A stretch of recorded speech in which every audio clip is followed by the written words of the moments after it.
Settle down, everyone. Hey, chipmunks, I see you in that corner. Stop fighting over that acorn and stop moving. Squirrels, stop it. Now, put it down. Put it. Will everyone please stop making so much noise? If I'm to babysit you guys, you have to stop moving. How about a story? Yes, a story would work, so gather round, everyone. Be quiet and listen. I'll be telling you a story about me.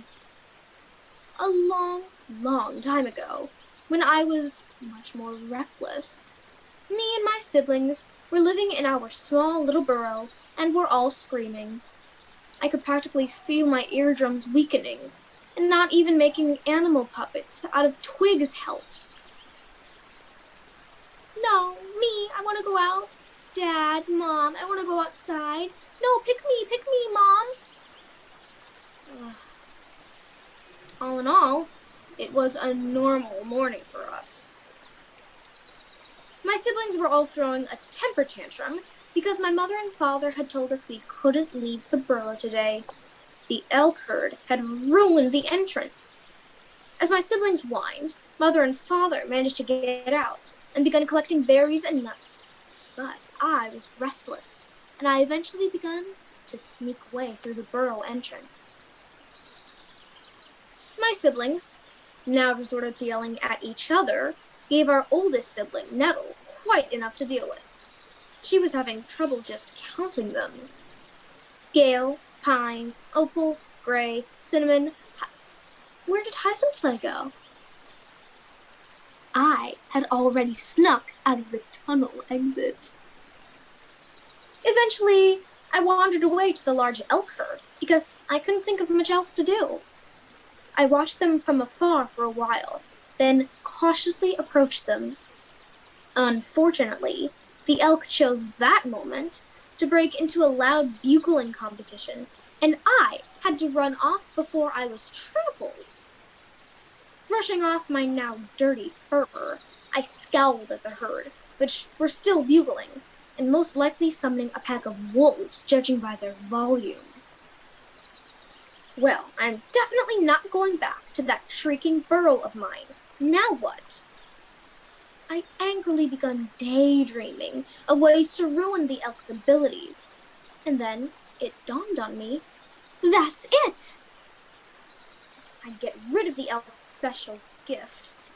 And what better way to ruin their gifts and scare them was there than to... Well, that was just it.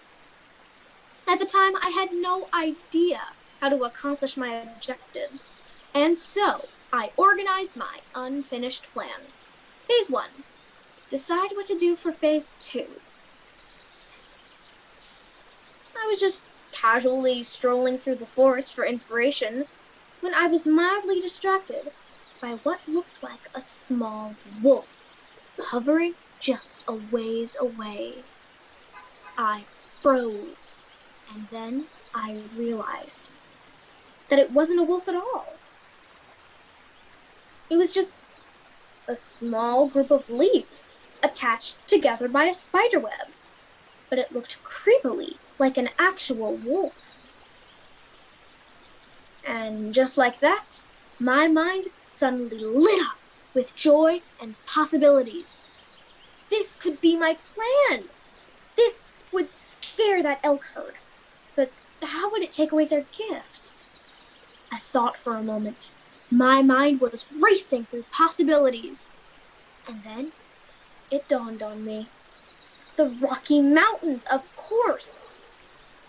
All the elk herds never wandered up to the cliff or the mountains.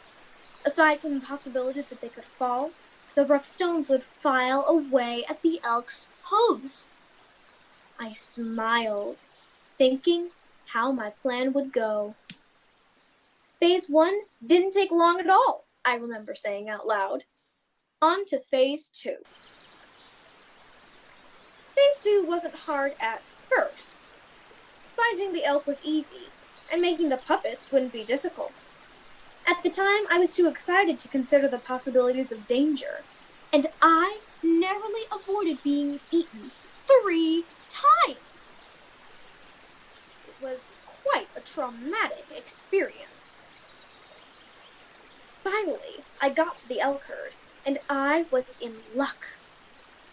They were just grazing close to the cliff edge, and I got to work setting up my wolf puppets. When I was done, I cracked a stick in two and waited for the elk to notice. The elk sharply looked up and instantly spotted my terrifying wolf puppets. Even the mighty bull elk, with giant razor-sharp antlers, looked terrified at the sight of what seemed like hundreds of bright yellow eyes blazing from the shadows.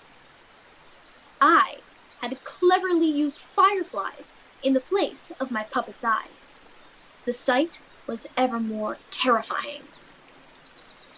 I quickly ran to a different puppet I had so I could move it. When I glanced up to look at the elk herd, and I saw, to my amusement and surprise, that there was no herd at all. They must have thought my puppets were terrifying, because they had all run along the edges of the stone mountain.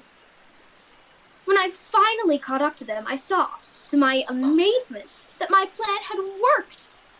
All the elk were moaning and giving each other little looks of pity. Their hooves, once large and shiny, now stood before them, dull and tiny. And that is why bull elk bugle only once a year, for they have little use constantly boasting about their hooves now. Oh, thank goodness. It seems all of your parents are returning. So, chipmunks, please hurry on ahead because your mother will not be pleased to realize you've swallowed a leaf. Squirrels, come on. Come, go, go, go. Shoo, shoo, shoo.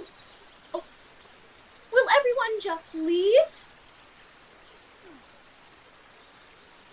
Well, I suppose I can enjoy babysitting if I can tell more of my stories.